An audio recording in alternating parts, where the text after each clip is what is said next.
नमस्कार दोस्तों, आज की क्लास कंपनी शासन की पार्ट 4 है। ये एग्जाम के पॉइंट ऑफ व्यू से काफी महत्वपूर्ण है।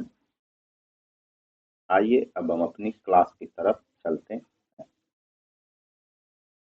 क्वेश्चन 76 नंबर से, द्वितीय आंग्ल मराठा युद्ध के समय गवर्नर जनरल कौन था? तो द्वितीय आंग्ल मराठा युद्ध कब हुआ था? 1803 से 1805 के बीच। इसका आंसर आप लोग कमेंट करके बताएं। आंसर है ऑप्शन बी, लॉर्ड वेलेजली जो है द्वितीय आंग्ल मराठा युद्ध के समय जनरल थे। व्याख्या देखिए इसमें, द्वितीय आंग्ल मराठा युद्ध के समय है लॉर्ड वेलेजली भारत के क्या थे? Governor general.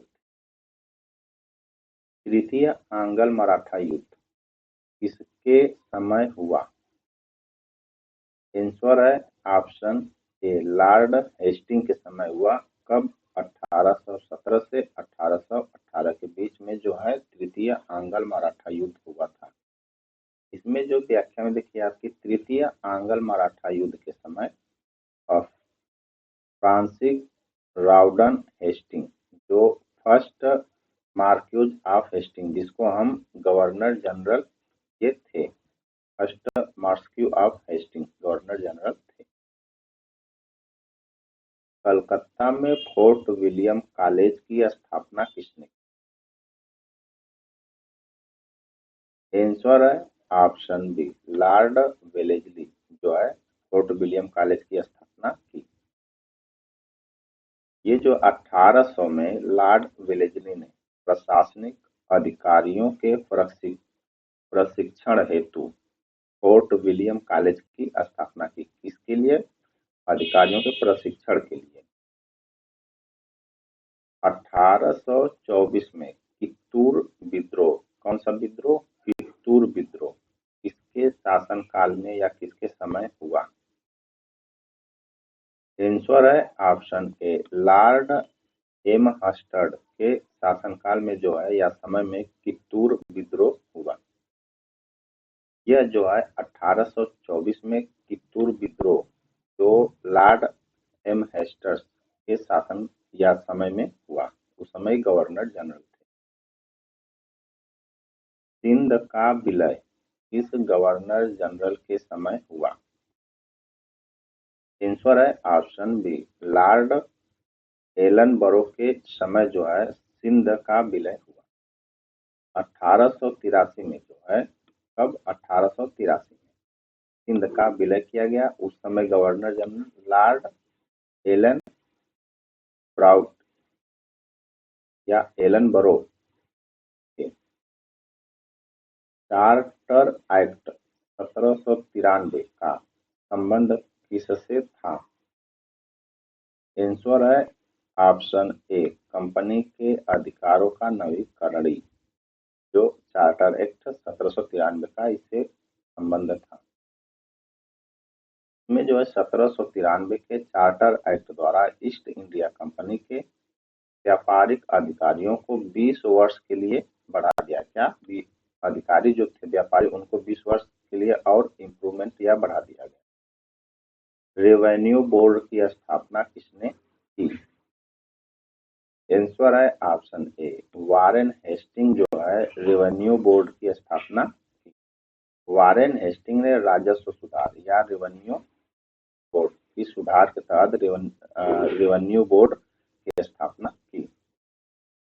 1833 के चार्टर एक्ट के समय गवर्नर जनरल कौन था?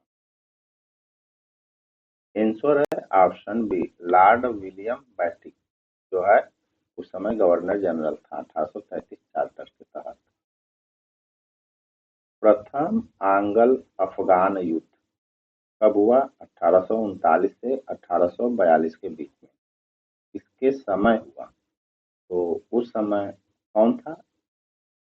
आंसर है ऑप्शन सी, लॉर्ड ऑकलैंड जो उस समय गवर्नर जनरल था प्रथम आंग्ल अफगान युद्ध के समय। प्रथम आंग्ल अफगान युद्ध के समय लॉर्ड ऑकलैंड जो है गवर्नर जनरल था। पंजाब का पूर्ण विलय किसके समय हुआ?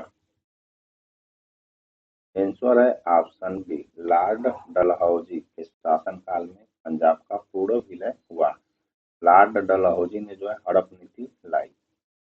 1849 में द्वितीय आंग्ल सिख युद्ध के बाद पंजाब का विलय जो है लॉर्ड डलहौजी के समय।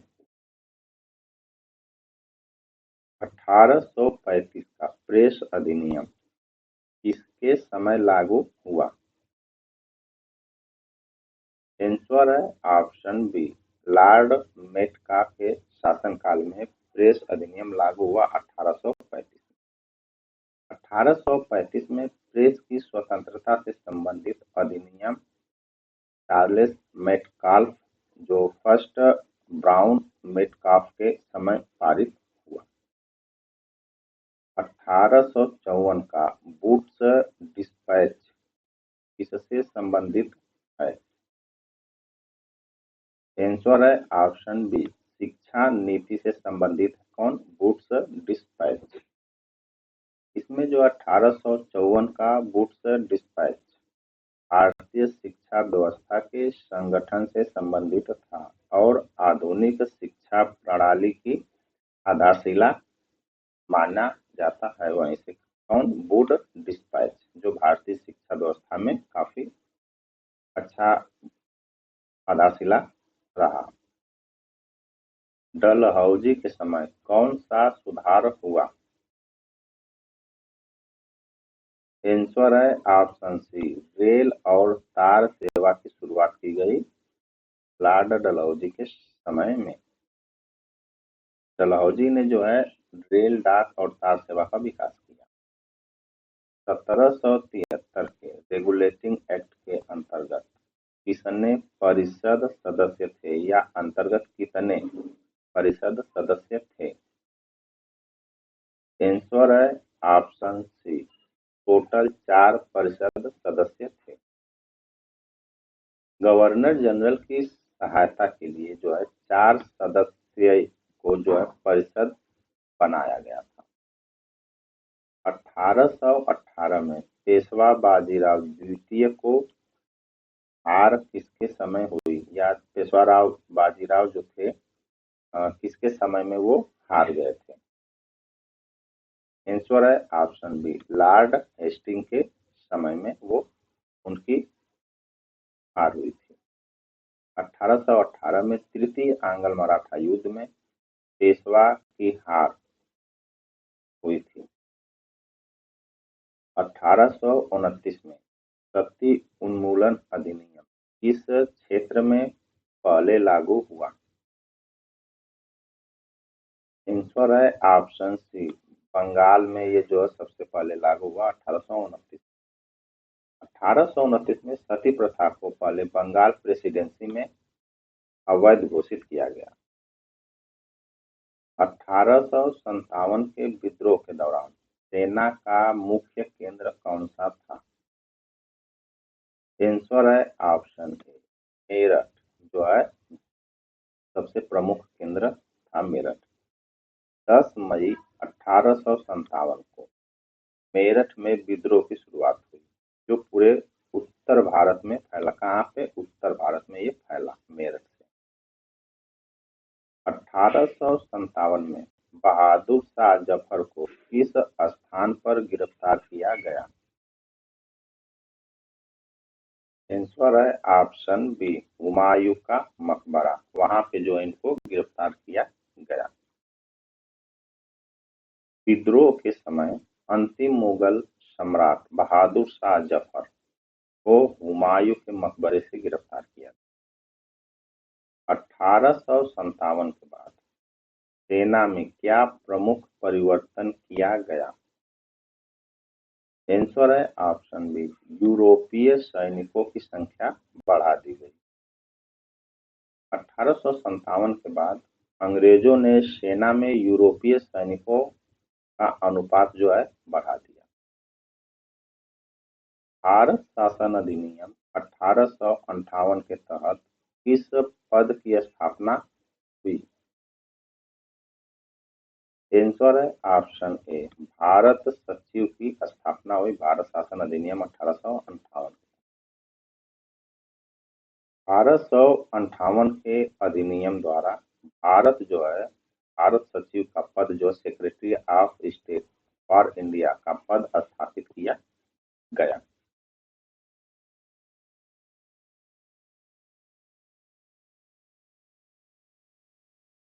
भारत के विद्रोह को अंग्रेजों ने क्या कहा? आंसर है ऑप्शन बी, अंग्रेजों ने इसको सिपाही विद्रोह के नाम से संबोधित किया। अंग्रेजों ने इसे स्पोई मुटिनी कहा, जबकि भारतीय इतिहासकार इसे प्रथम स्वतंत्रता संग्राम मानते हैं। 1857 के विद्रोह के समय पंजाब में अंग्रेजों की सहायता किसने की? आंसर है ऑप्शन ए, सिख जो है अंग्रेजों की सहायता की। पंजाब के सिख शासकों ने 1857 में अंग्रेजों का शासन दिया। 1856 में विधवा पुनर्विवाह अधिनियम किसके समय पारित हुआ?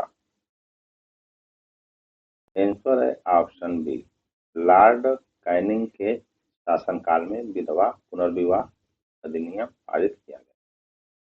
1856 का विधवा पुनर्विवाह अधिनियम लॉर्ड कैनिंग के समय पारित किया गया। 1793 रेगुलेटिंग एक्ट द्वारा किसे सर्वोच्च न्यायालय का मुख्य न्यायाधीश बनाया गया? आंसर है ऑप्शन ए, एलिजा इम्पे को जो है न्यायालय का मुख्य न्यायाधीश बनाया गया।